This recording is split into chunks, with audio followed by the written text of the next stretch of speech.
Bismillahirrahmanirrahim. Assalamualaikum warahmatullahi wabarakatuh. Apa kabar semuanya? Semoga dalam keadaan sehat walafiat. Dalam perjalanan kali ini ada yang beda dengan sebelumnya, karena tidak sama dengan yang biasanya. Yang biasanya kita ke alam, sekarang kita ke taman surga. Dimanakah itu? Ya udah, ayo kita ikuti perjalanan kali ini. Di perjalanan sore hari sekitar jam 17.48. Semoga perjalanan baik-baik saja. Lumayan padat daerah Jakarta Selatan, Pasar Minggu. Hari ini adalah hari Jumat, tanggal 28 Januari 2022. Di sore hari saya berangkat dengan niat, dengan semoga segala urusan menjadi pahala.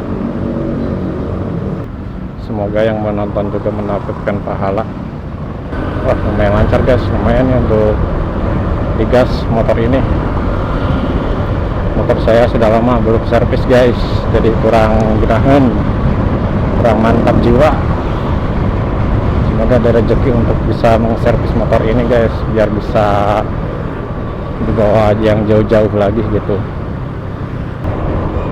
Saya tuh baru pertama kali ini menggunakan kamera ditaruh di helm, jadi rasa kagok gitu bagi saya mah ya guys, aneh lah gitu. Jadi malu sebenarnya ini teh, kayak YouTuber aja gitu.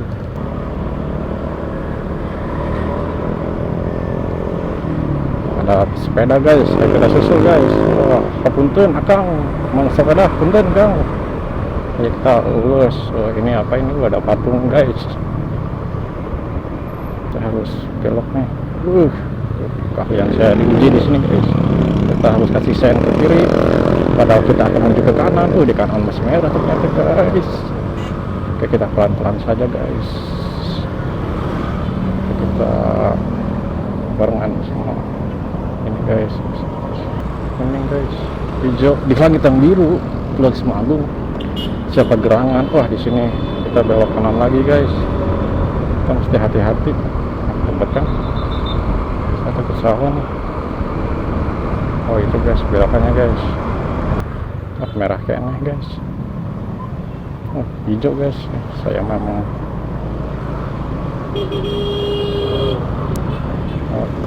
Saya pakai kamera guys, jadi tervideokan. Nah, di sini sepertinya. Di mana ini Pak Haji Solihin?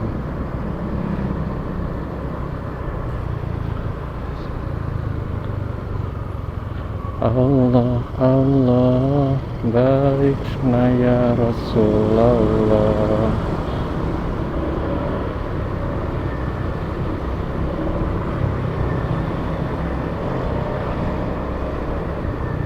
Kita di sini belok guys.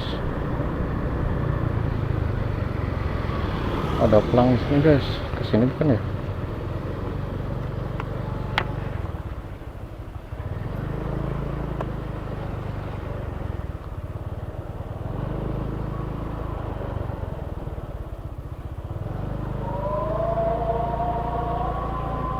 Belok kanan. Gimana ya mestinya guys? Oh itu guys. Motor di mana ya motor?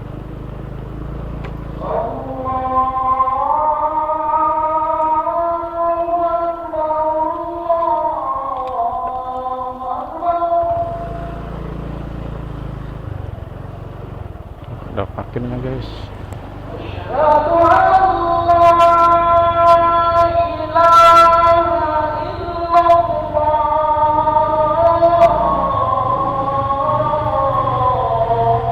Motor Pak Haji Solihin di sini.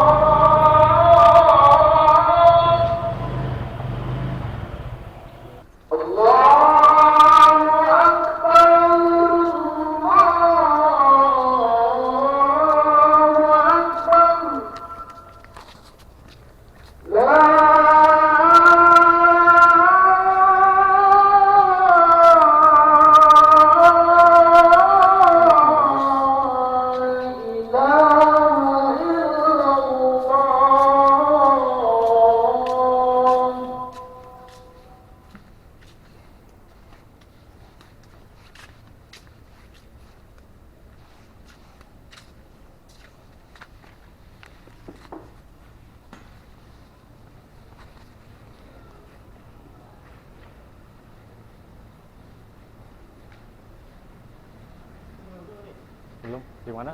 Kudu di mana? Iya, ke bawah. Saya ke bawah lagi. Iya. Kudu di mana? Lewat mana? Udah sini. Selamat senang. Oh, dalam enggak? Assalamualaikum warahmatullahi wabarakatuh. Waalaikumsalam. Nawaitul i'tikaf fi hadzal masjid ma dumtu fihi sunnatan lillahi ta'ala. Pada malam hari ini kita sama-sama berkumpul di masjid yang mulia ini. Kita berharap kepada Allah Subhanahu wa taala semoga kita semua mendapatkan jodoh. Namun salat tasbih itu jarang sekali kita lakukan. Oleh karena itu pada malam ini saya mengingatkan kepada kita semua agar kita bisa melaksanakan salat tasbih dengan baik, dengan sempurna. Adapun daripada kaifiat daripada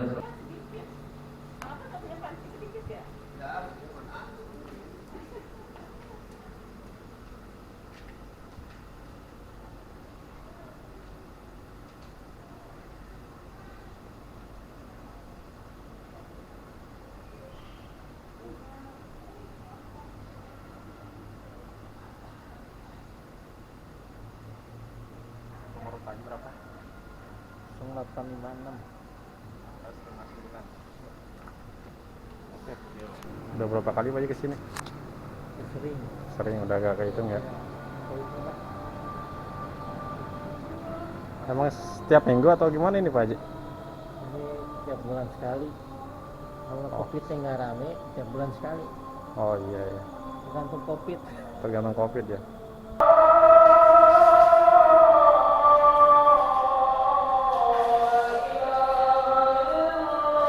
Assalamualaikum warahmatullahi wabarakatuh.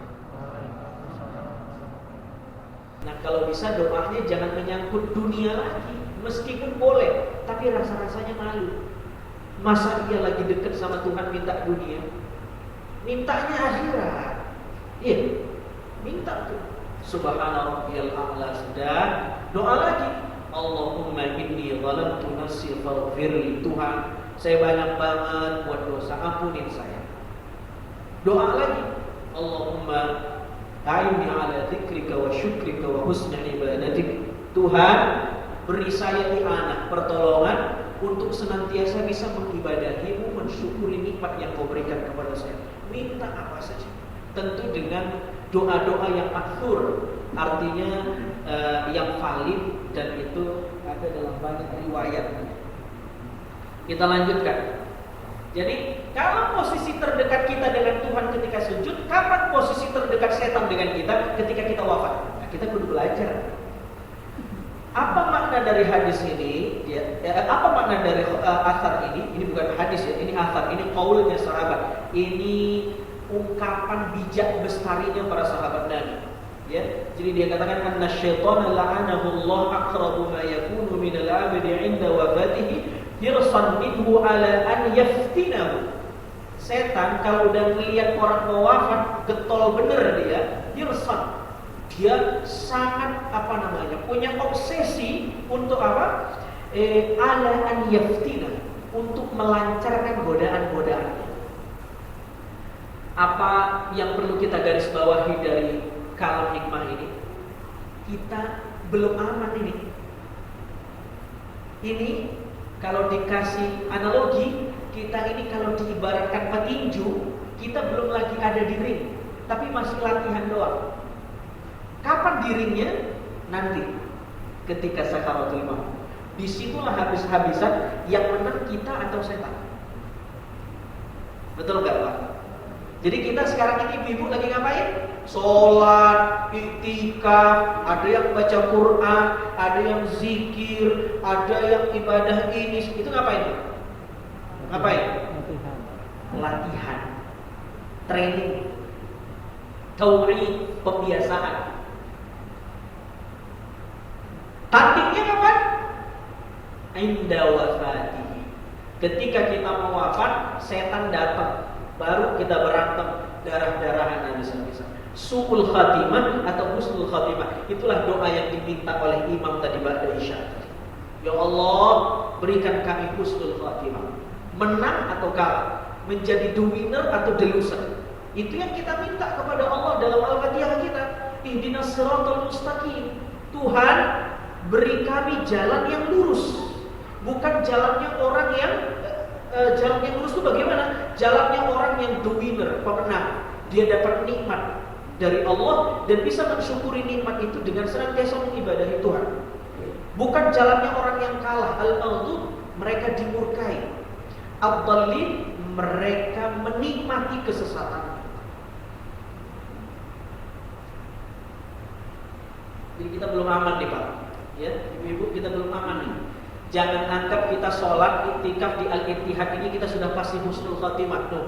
Enggak, masih jauh. Nah, kita yang begini aja belum aman, apalagi yang enggak begini. Itu tuh. Kesimpulannya begitu. Jangan dibalik, Ustaz, ngapain kita iktikaf? Iktikaf aja belum aman, ya udah deh. Kongko aja di luar, lo kebalik. Itu logika yang cacat. Logika yang benar adalah kita sudah berjuang seperti ini saja, hasilnya belum tentu baik. Apalagi kalau kita sudah berjuang, berlatih, dia membiasakan mendekatkan diri taqarruban ilallah. Walakin, tetapi kata Kiai Musannif ini, tetapi ya memang sih posisi terdekat setan dengan kita itu ketika kita wafat. Saya baca di At-Tadhkirahnya Al-Qurtubi, itu kalau kita wafat, setan datang dalam 3 bentuk. Yang pertama, dia datang dalam wajah ibu kita, bagi ibunya yang sudah wafat. Ketika itu dia katakan, ikutlah agama ibu. Pokoknya ada 3 agama yang ditawarkan setan ketika kita sekarang, Yahudi, ya, Nasrani, Majusi. Yang pertama, dia datang dengan wajah ibu kita menawarkan agama, masuklah agama ibu. Sudah, dengan memberikan segelas air. Air itu tanda baiatnya kira-kira. Tidak berhasil dengan wajah ibu, dia datang dengan wajah ayah. Dia pintar betul setan ini. Setan ini pintar sekali. Setan ini cerdas ya Pak. Cerdas.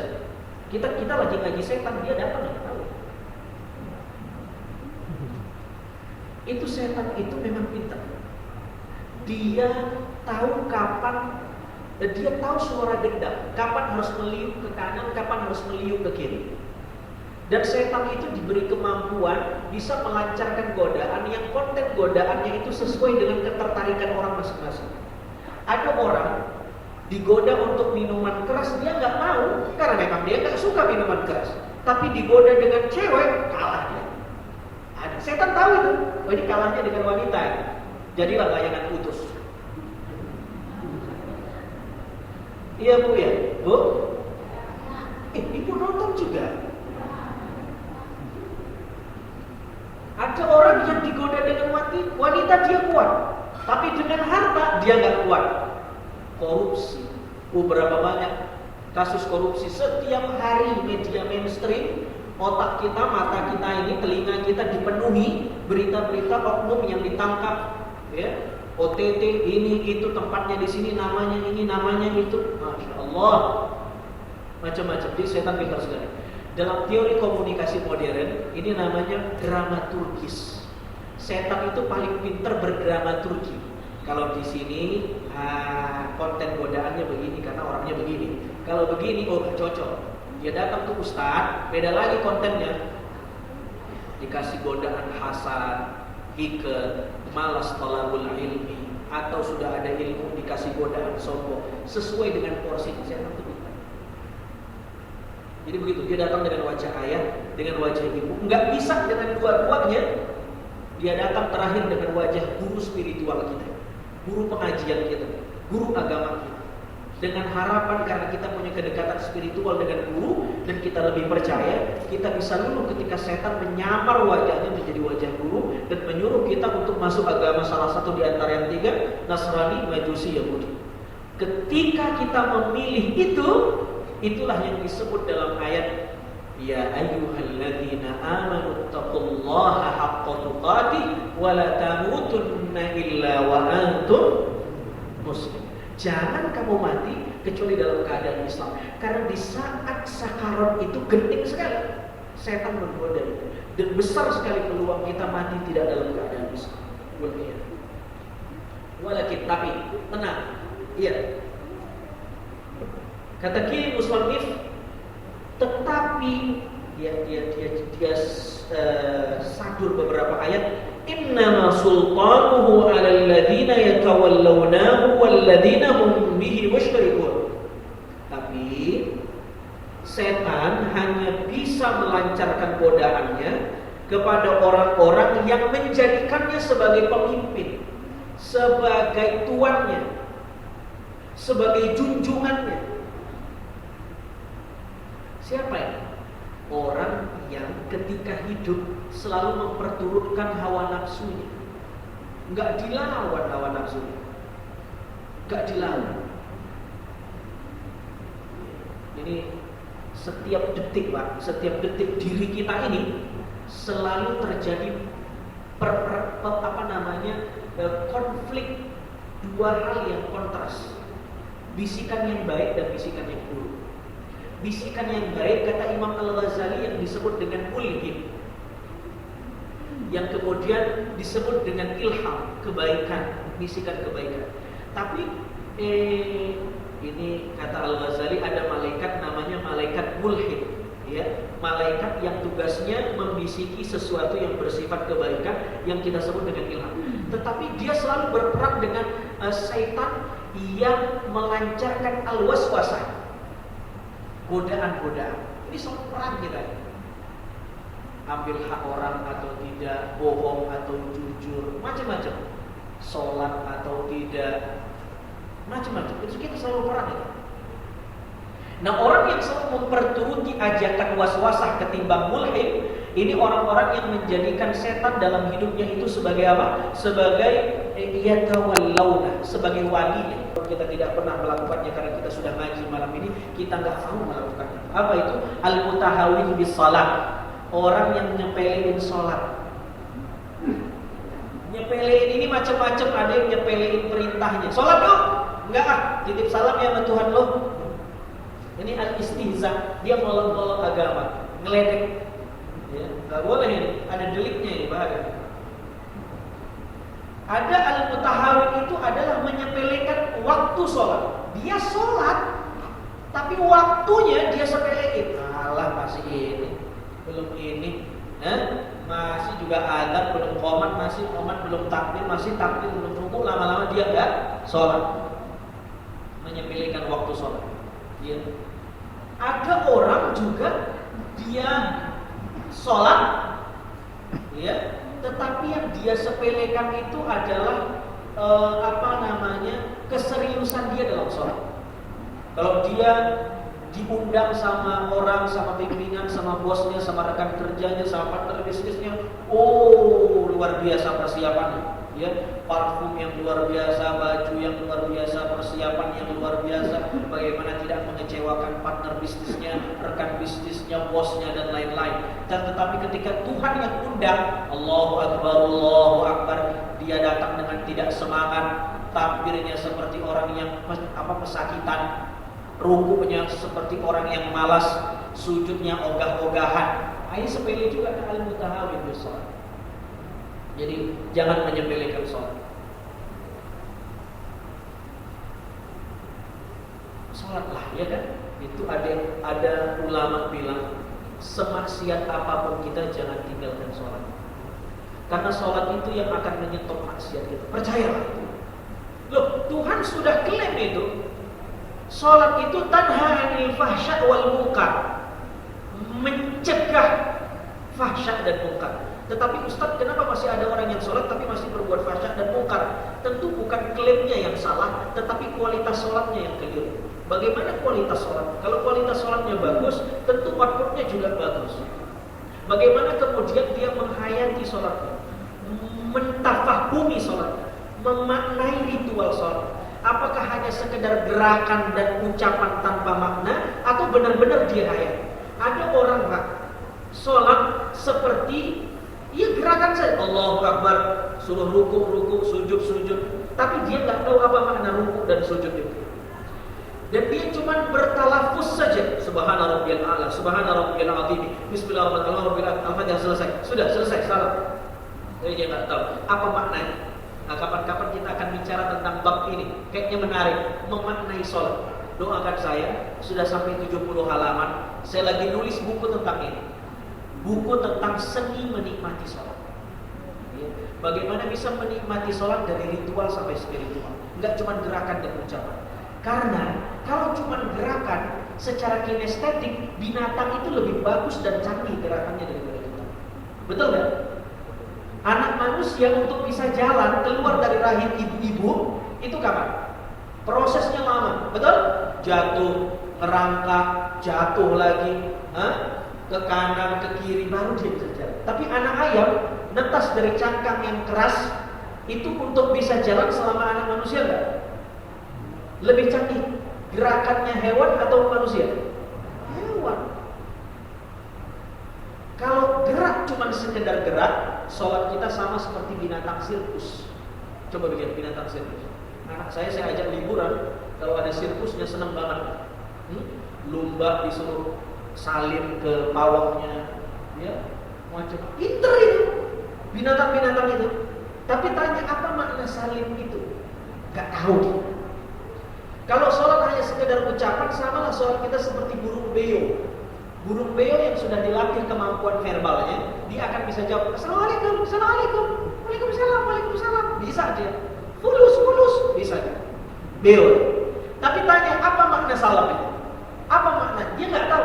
Dia punya kemampuan verbal, tapi dia nggak punya logika verbal. Dan apalagi spiritualitas verbal. Nah, itu saya coba jelaskan di buku saya yang nggak selesai itu. Nggak tahu kapan selesainya. Yang kedua adalah al-mudmin li syurbil khamr. Orang yang punya potensi su'ul khotimah adalah dia yang edik, candu dengan zat-zat adiktif. Walaupun di sini cuma disebut al-mudmin li syurbil khamr, peminum minuman keras. Tetapi saya memaknainya tidak hanya al-khamr, tapi apapun zat-zat terlarang ya yang bisa merusak fungsi akal itu masuk dalam ruang maknanya. Hati-hati, merusak akal. Karena kalau akal rusak, yang lain-lain rusak. Yang kedua, apa? Wal aqu li walidayhi. Anak-anak kita jaga, Pak, Bu, jaga. Macam-macam nih godaannya. Ada orang tua ekonominya nggak terlalu kaya, susah, empet-empetan orang tuanya, dia nyari nafkah buat sehari-hari aja nggak tahu, tapi anaknya soleh-soleh. Tapi ada yang ekonominya sudah bagus dan lain, anaknya kena sabu-sabu. Macam-macam godaan, fitnah, ujian, macam-macam. Jaga dari sekarang, ya, jaga dari sekarang. Pesantrenin, walaupun tentu tidak apa namanya, bukan berarti masuk pesantren tugas kita sebagai orang tua selesai. Kalau ketika anak sudah di pesantren ini tetap tidak bagus, kita salahkan pesantrennya, tidak begitu kan? Ya tentu tetap guru utama itu adalah orang tua. Kita cuma nitip saja ke lembaga pesantren dan pilih-pilih pesantrennya yang bagus. Karena banyak juga berita-berita yang tidak baik, ya, yang sangat menyakitkan hati, yang mencoreng nama baik pesantren. Dilihat, ya, banyak judulnya pesantren tapi isinya nggak jelas belajarnya apa. Anak kita cuma makan tidur. Ya, dilihat. Nah, selanjutnya al-aqu li walidain, orang yang durhaka sama orang tua. Tiga. Orang yang durhaka sama orang tua. Wah, ini gak ada ampun nih. Belum mati, masih hidup udah kelihatan siksaannya di dunia. Al-aqu li walidain, durhaka sama orang tua. Orang tua ini tentu maknanya banyak. Bisa orang tua nasab biologis, orang tua, bisa orang tua sebab mertua, itu sebab pernikahan. Ada orang tua ideologi, guru agama, guru ngaji, guru apapun, guru kita yang mengajarkan kebaikan dengan kita, itu juga orang tua. Sudah habis? Oh, jawab, oke. Itu al-aqlu walidain, durhaka sama orang tua. Yang keempat, walladzi yu'dzil muslimin. Hati-hati nih yang keempat. Nyakitin orang Islam, orang lain, tetangga, bukan hanya orang Islam tentu, siapapun makhluk Allah, kita sakiti, kita rampas haknya, kita fitnah, kita gibah, kita bunuh karakternya. Hati-hati sudah. Itu hakul adam. Itu susah muslim. Minta maaf. Ya, yang terakhir yang kelima adalah wa kadzalika al-musirruna 'alal kaba'ir wal mubiqat wal ladzina lam yatubu ila Allah minha. Yang terakhir adalah orang yang menikmati dosanya. Karena orang berbuat dosa ini levelnya macam-macam. Yang pertama ada orang yang berbuat dosa, habis berbuat dosa dia nyesal. Ini level pertama. Nyesal. Yang kedua, nyesalnya udah enggak ada. Dia justru menikmati dosanya. Bahkan dia mengeksplor kemampuannya untuk berbuat dosa yang sama. Oh kalau begitu, saya bisa ketahuan. Saya coba cara yang lain. Ini sudah menikmati. Ini level kedua. Tapi ada level ketiga. Sudah tidak menyesal, menikmati dosanya, ya, mengeksplor kemampuannya berbuat dosanya. Yang ketiga, dia cari pengikut untuk bisa berbuat dosa yang sama. Ini dia sudah iblisnya. Ya. Jadi yang kelima adalah orang yang doyan berbuat dosa, menikmati dosanya, kata beliau, walladzina lam yatubu ilallahi minha, dan dia enggak punya niat baik untuk tobat, pulang, kembali, rujuk ke Allah, minta ampun, enggak punya. Jadi dia pengen punya niat buat dosa sampai mati. Kapan lagi gua begini, hidup cuma sekali. Dia bilang begitu. Justru kalau kita harus dibalik. Kapan lagi tobat, hidup cuma sekali, habis itu hatta zurtumul maqabir. Wallahu taala a'lam. Silakan kalau ada yang mau dipertanyakan bisa saya jawab, tidak bisa saya tunda. Pak Haji, apa ini Pak Haji?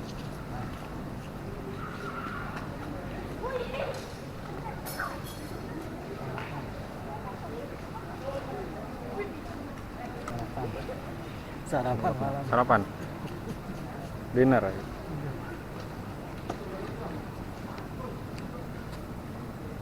Ada yang ngorok guys.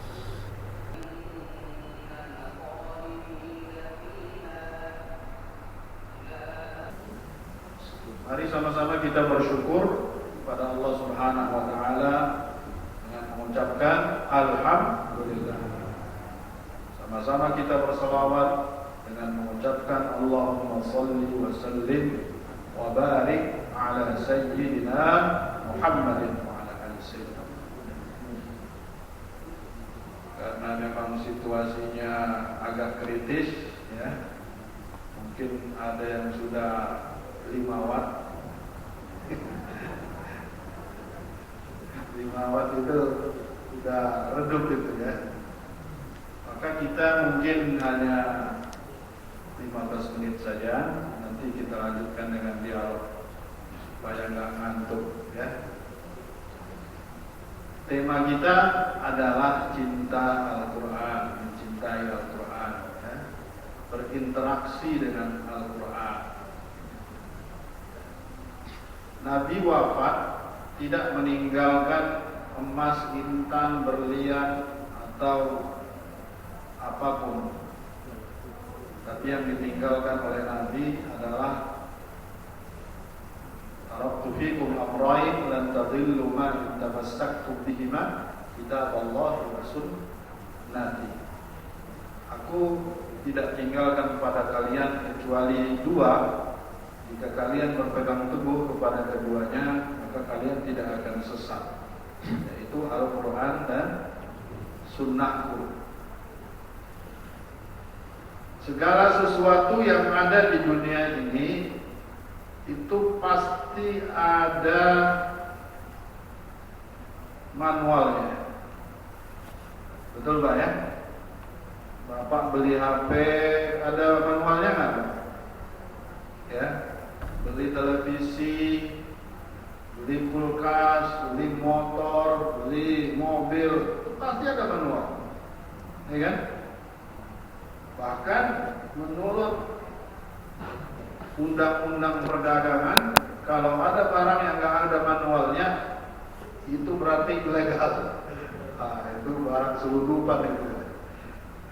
Wajib ditarik dari peredaran. Ya kan? Nah, ketika kita membeli satu produk, satu barang, itu pasti ada manualnya. Dan begitu kita menerima manual atau buku petunjuk itu, kita tidak pernah berpikir bahwa manual ini salah. Saya lebih pintar dari manual ini. Pernah nggak berpikir seperti itu? Pernah nggak? Bapak beli HP, terus Bapak lihat ada buku petunjuknya. Apa ini nggak benar ini? Nggak usah pakai ini. Saya aja kendalikan sendiri. Ada nggak yang begitu? Nggak pernah terbersit dalam pikiran kita seperti itu. Kita pasti yakin ini pasti benar. Mengapa? Karena yang mengeluarkannya adalah pembuatnya, produsennya. Meskipun kita nggak tahu itu apa, ini tulisannya ada tulisan Cina, ada tulisan bahasa Inggris, bahasa Spanyol, nggak ngerti kita. Bahkan dia menggunakan simbol-simbol yang kita nggak paham. Tapi nggak pernah terbersit di dalam hati kita. Ini benar-benar saya lebih pintar. Saya nggak butuh. Nah, kalau kita memiliki sikap seperti itu resikonya besar. Itu namanya trial dan error. Apalagi sekarang model-model yang berkembang itu cepat sekali, ya kan? Zaman digital sekarang ini, setahun kemudian yang sekarang kita anggap bagus dan modern itu bisa ketinggalan cepat sekali. Nah, pindah dari contoh itu ke dalam kehidupan kita, saya ingin menganalogikan bahwa tidak ada satupun kita di atas dunia ini yang bercita-cita ingin hidup. Coba Bapak ingat-ingat dulu. Ya Bu ya, ingat-ingat dulu Bu. Ibu pernah nggak berpikir nanti saya mau lahir tahun 1945? Ada nggak berpikir? Tidak ada satupun di antara kita ini yang bercita-cita atau berangan-angan ingin lahir ke dunia ini. Tapi secara kenyataannya kita udah lahir, kita sudah muncul, kita udah nongol. Nongol ini bahasa mana nih Pak? Tadi ya. Nongol ya, kita udah muncul. Hadir kita di atas kehidupan ini tanpa pernah kita cita-citakan. Kalaulah hidup ini bisa kita rencanakan, wah kita bisa milih Pak. Wah nanti kalau saya mau lahir, saya mau jadi anak presiden aja, ya kan? Enak, misalnya, ya. Atau kalau saya nanti lahir, saya mau jadi orang Arab, nanti saya mau jadi orang Batak, ya kan? Jadi kebetulan Batak. Tadi kata Bapak itu yang tadi malam Nasution, ya, sekarang Sinaga. Saya tanya, muazzinnya siapa? Jangan-jangan Silalahi, intermezzo aja ya. Jadi itulah di Indonesia. Kita nggak pernah bercita-cita kita mau lahir jadi apa, kita mau lahir dari rahim siapa. Tahu-tahu kita sudah lahir ke atas dunia ini. Berarti kehadiran kita di atas dunia ini atas kemauan siapa?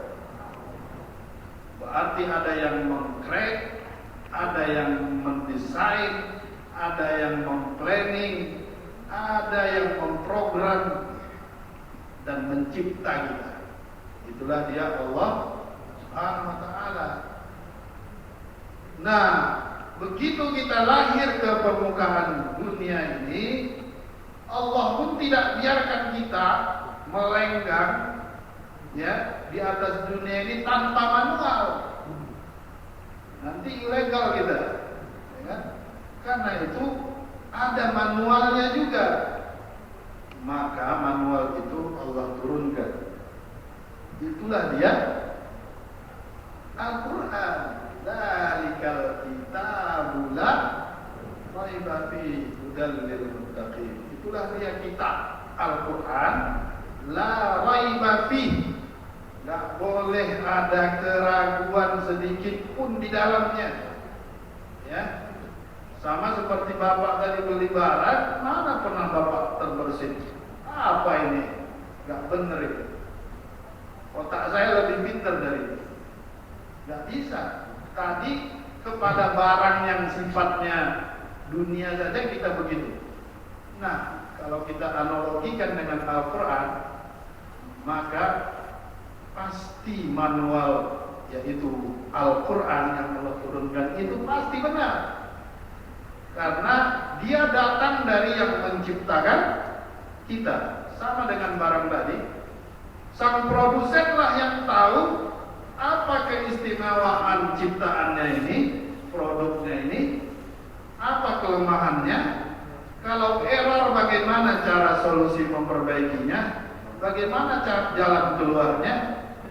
Pasti yang lebih tahu adalah yang membuatnya, produsennya. Maka dalam kehidupan ini Allah juga tidak membiarkan kita sendirian tanpa manual.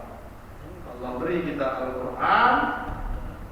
Di dalam Al-Quran itulah kita akan menemukan petunjuk bagaimana cara kita hidup di dunia ini.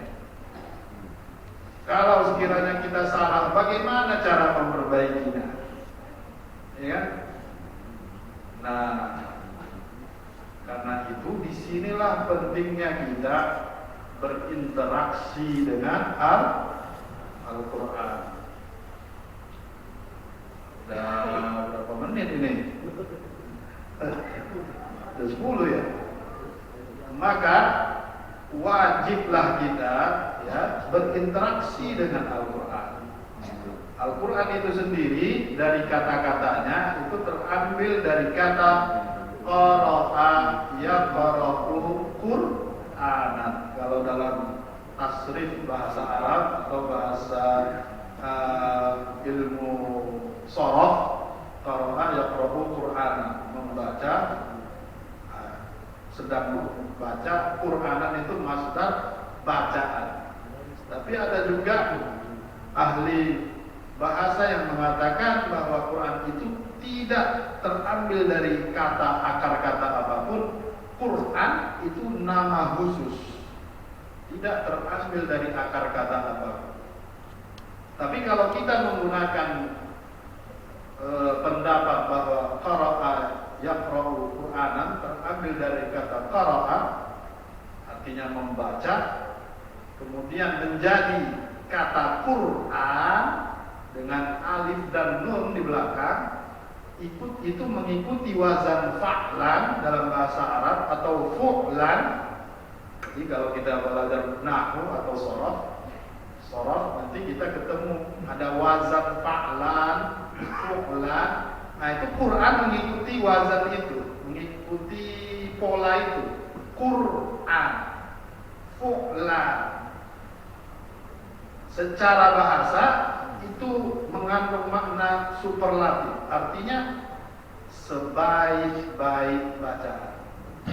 Makanya ada kata rahima yarhamu rahman, itu sebaik-baik pemberi kasih sayang, atau yang paling sempurna kasih sayangnya. Itu makna fa'lan itu dalam bahasa Arab seperti itu. Quran sebaik-baik bacaan atau bacaan yang paling baik. Nah, itu juga ada kata syafona. Dari syafona itu nanti dari wazan fa'lan itu maka muncullah kata syai. Syafona jadi syaifon, yang paling sempurna durhakanya kepada Allah, atau yang paling jauh dari rahmat Allah. Jadi atau sesempurna-sempurnanya kejahatan. Jadi kalau kita mengikuti wazan itu, maka Al-Quran itu adalah sesempurna-sempurnanya bacaan atau bacaan yang paling sempurna. Maka cara kita berinteraksi dengan Al-Quran itu tidak bisa terhindari. Pertama harus dengan baca dulu. Walaupun nanti ada tahapannya.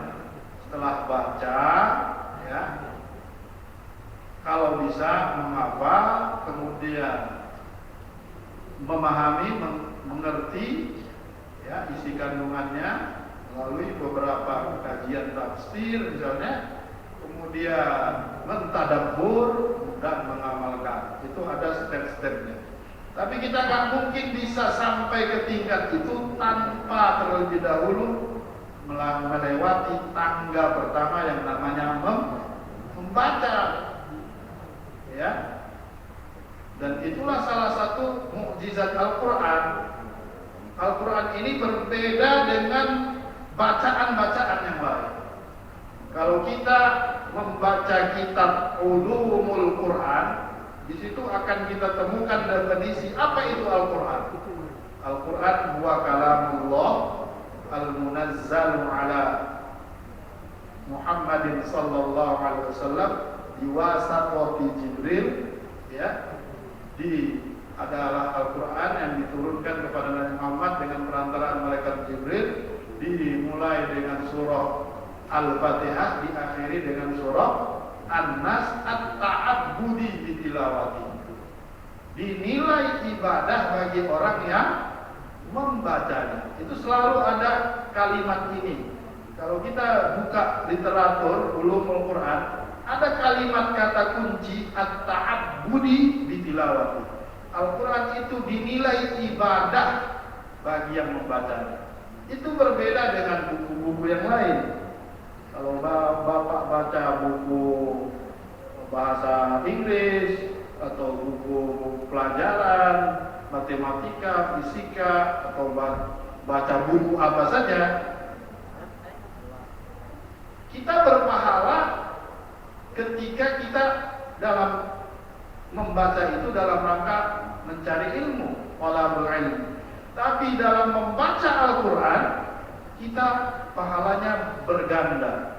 Kita pahala karena membaca, mencari ilmunya, dan kita berpahala karena per hurufnya akan dibalas dengan pahala. Itu beda dengan kita baca buku-buku yang lain.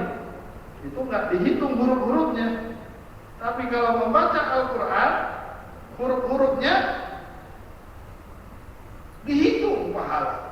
Man qara'a harfan min kitabillah falahu bihi hasanah wal hasanatu bi'ashri amsalha. La aqulu alif lam mim harfun walakin alifun harfun wa lamun harfun wa mimun harfun.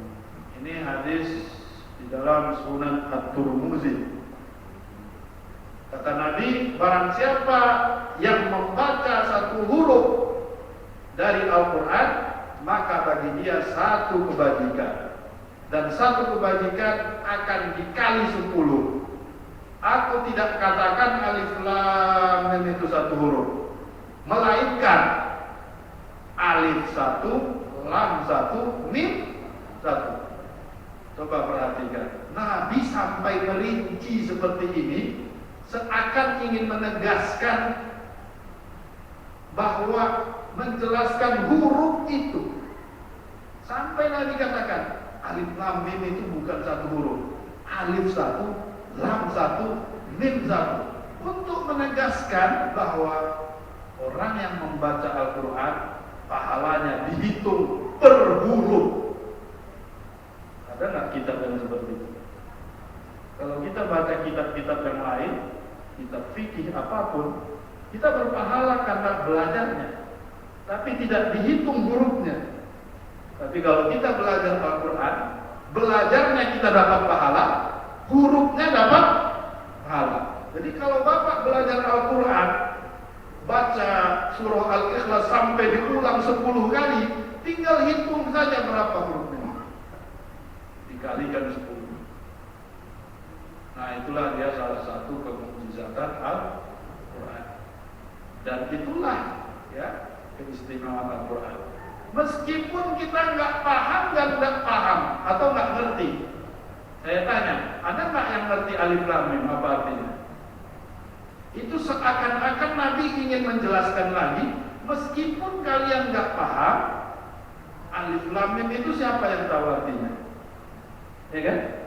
Mufassir dari zaman klasik sampai sekarang, kontemporer, zaman milenial, gak ada yang satu pun yang bisa menafsirkan apa alif lam mim itu. Tapi mengapa kata Nabi dapat pahala? Artinya apa? Al-Quran itu berpahala meskipun dia gak paham. Makanya jangan ada kita ini terkecoh dengan pendapat-pendapat. Yang penting kan kita paham. Gak usah harus baca saja terjemahannya. Setelah itu kita amalkan, itu lebih baik daripada belajar baca gak paham dia bilang. Padahal gak mungkin kita ini bisa mengelak dari membaca Al-Quran. Mengapa saya katakan demikian? Karena salah satu rukun dari sholat kita membaca apa? Al-Fatihah. Dan Al-Fatihah itu rukun. Jadi kalau rukunnya salah, bacaannya salah, bagaimana sholatnya? Maka pasti akan rusak juga. Artinya apa? Kita nggak bisa mengelak untuk belajar Al-Quran, minimal Al-Fatihah. Jadi kalau ada orang yang mengatakan nggak usah baca, itu salah. Walaupun memang harus diakui bahwa membaca ini adalah tangga pertama. Setelah dia nanti membaca, ya dia harus juga belajar lagi untuk memahami. Kalau bisa menghafal kalau punya kemampuan. Setelah itu dia mentadabbur dan setelah itu mengamalkan. Itu adalah tangga-tangganya. Tapi tidak bisa kita katakan bahwa membaca Al-Quran itu tidak penting. Yang penting saya paham, saya amalkan, daripada baca tapi nggak paham. Ada nggak pernah Bapak dengar pemikiran seperti itu? Kita ini kan sekarang orang mau berpikir macam-macam, bebas-bebas saja ya. Nah kan itu jangan terkecoh dengan seperti itu. Di satu sisi ada benarnya, memang yang ideal itu setelah kita baca ya kita memahami. Tapi juga jangan dikatakan bahwa nggak perlu baca. Itu salah besar. Karena Al-Quran itu berpahala membacanya meskipun dia tidak paham. Dan itu jelas hadis Sunan At-Tirmidzi tadi. Karena sudah 30 menit sudah ya. Berarti tidak ada tadi.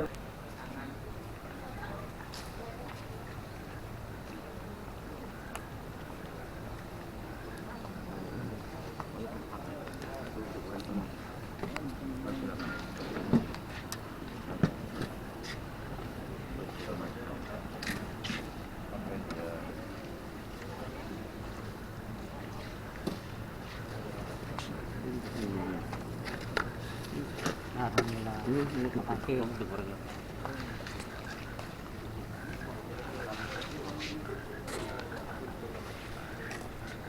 Pak Haji, tempat duduk itu halte di halte. Ini sewa minum. Iya, kita kan di halte. Kita makan di halte guys. TK IT Al Ittihad.